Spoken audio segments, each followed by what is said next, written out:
possibly the attention that they deserve.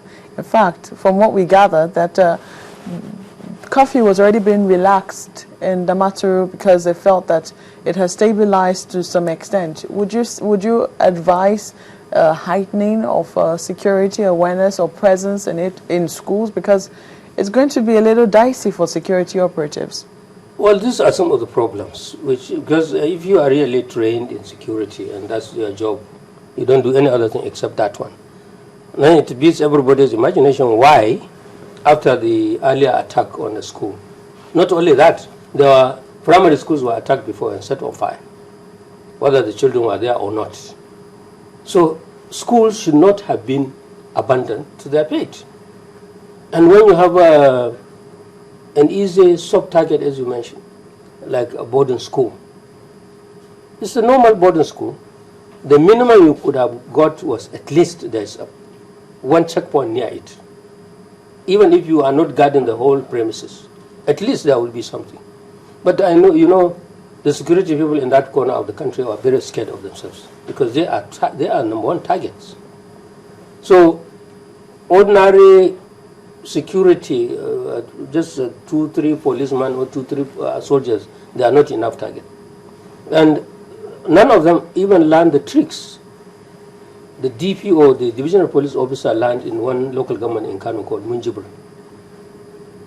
The Boko Haram people want to attack the place 3 a.m. in the morning, and they were repelled by that police station. How they did it is still a mystery, because no DPO did something like that before, even though it's not in the news. They organized themselves in such a way that as if they were expecting something to happen.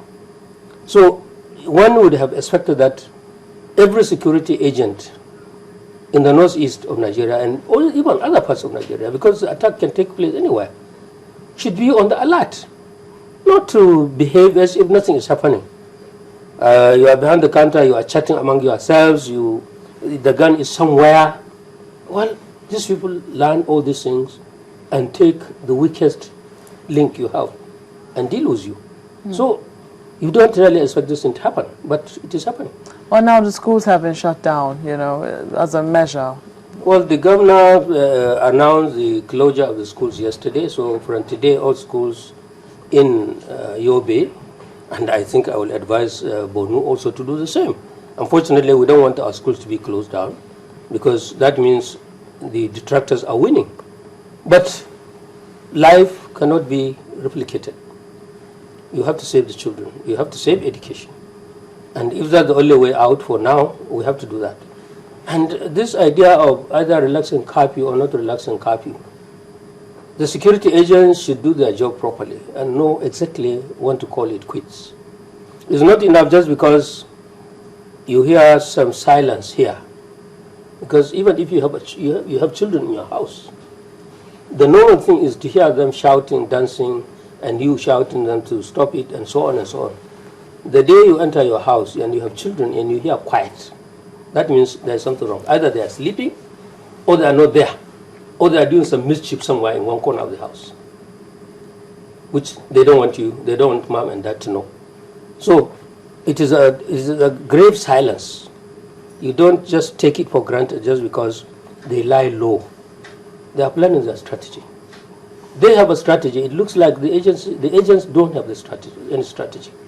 They act on the spur of the moment, which is not enough. Sorry, Nyota, can we really blame the agents? Because, this is unconventional. It is abnormal for any warfare to go and attack children in a school. It seems that every target is any target for this group of people. Actually, everybody is a target to them. When it started, at that time, nobody knew exactly what was happening. What somebody called Imam Jafar was one of the first victims of this crisis. He was leading prayers in the mosque in Kano. He relocated from Maiduguri to Kano. They still trace him there. He was leading prayers.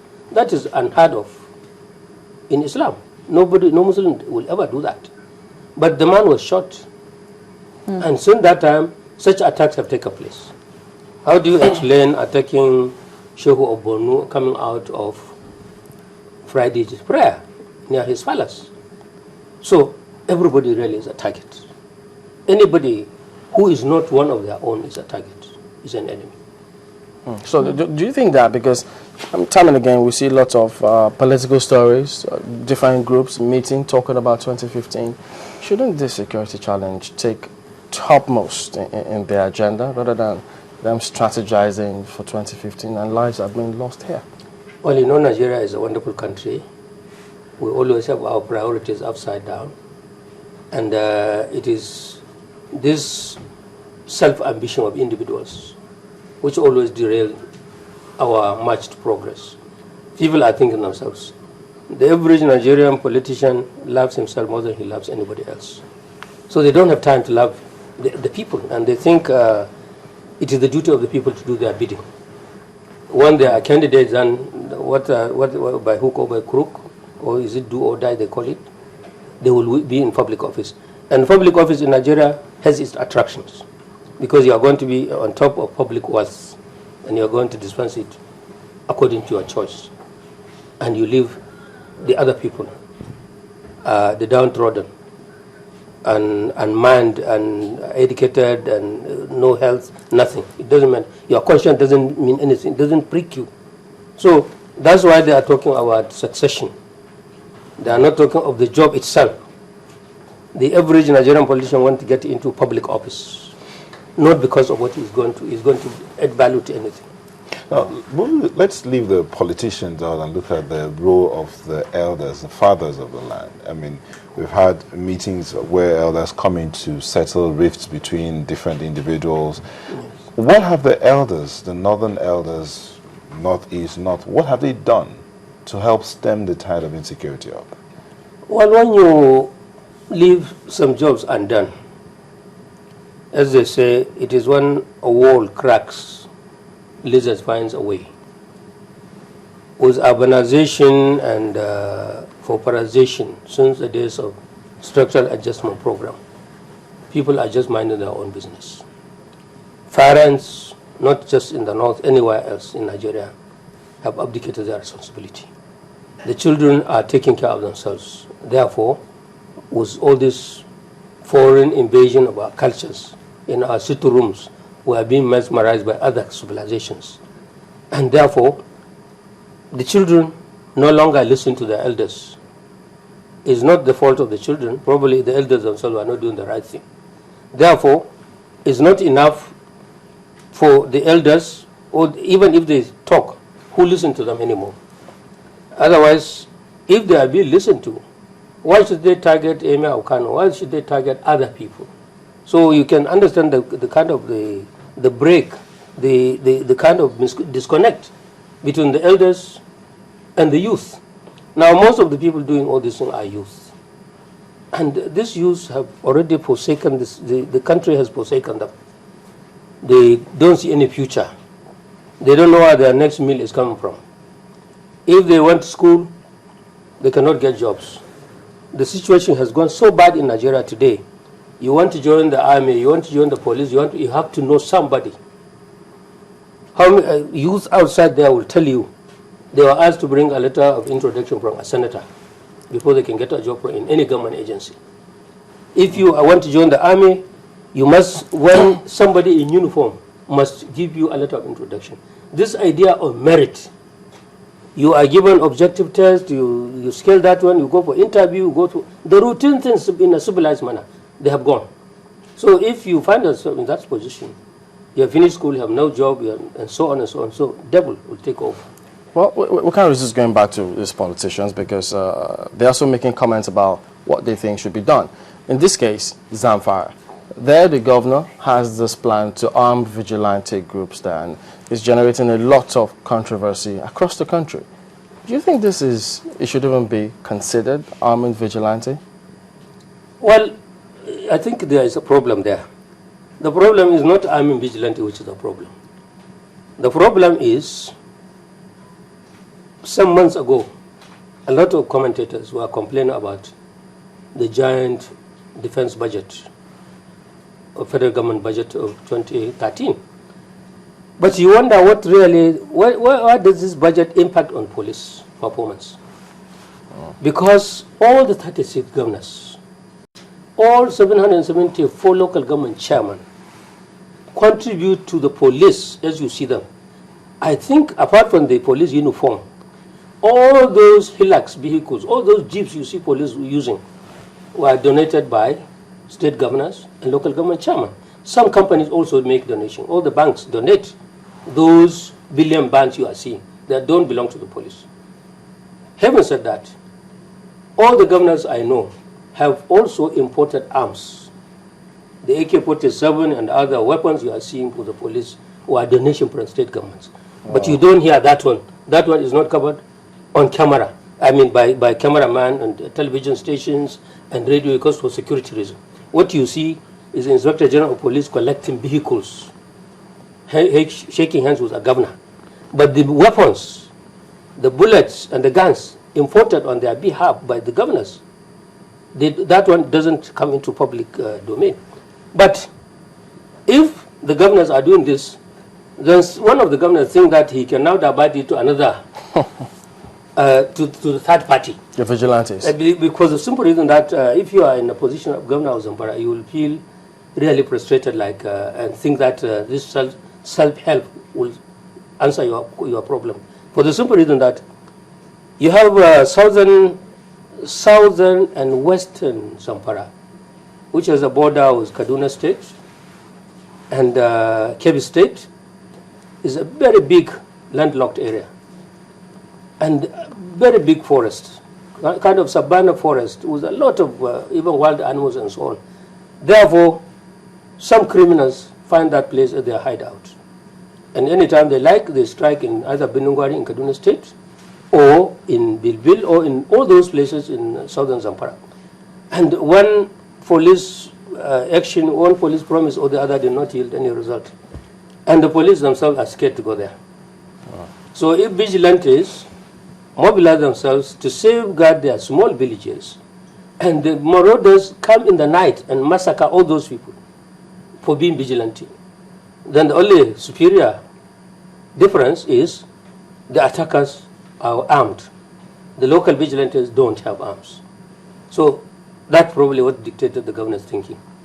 Now, how do you mobilize vigilante? Who train them? Who teach them? Who gives them the necessary weapon trainings and do's and don'ts? And once gun is a dangerous thing. American can tell you, even though they cannot they cannot live without it.